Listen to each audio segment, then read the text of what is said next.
সংবিধান নিয়ে টানাটানি বাদ দিয়ে মানুষের নিরাপত্তা নিশ্চিতে সরকারকে মনোযোগী হওয়ার আহ্বান জানিয়েছেন জামাত ইসলামের সেক্রেটারি জেনারেল মিয়া গোলাম পরোয়ার। সরকার আইন শৃঙ্খলা নিয়ন্ত্রণ এবং জনগণের অধিকার নিশ্চিত করতে পারছে না বলেও মন্তব্য করেন তিনি।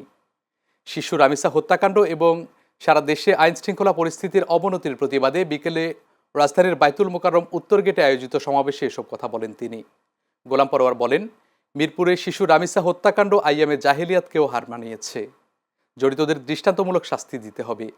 সমাবেশে অন্যান্য নেতারা বলেন, সরকার আইন শৃঙ্খলা নিয়ন্ত্রণে ব্যর্থ হলে রাজপথে তীব্র আন্দোলন গড়ে তুলবে জামাত ইসলামী।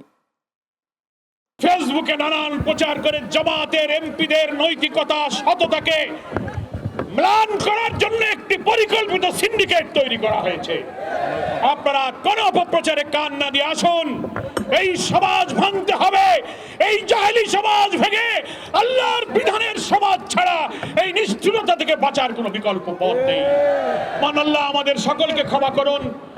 শিশু রামিসার পিতামাতার কলিজায় ধৈর্য দিয়ে হৃদয়কে প্রশান্ত করুন এবং প্রকৃত অপরাধীর দৃশ্যমান শাস্তি হোক।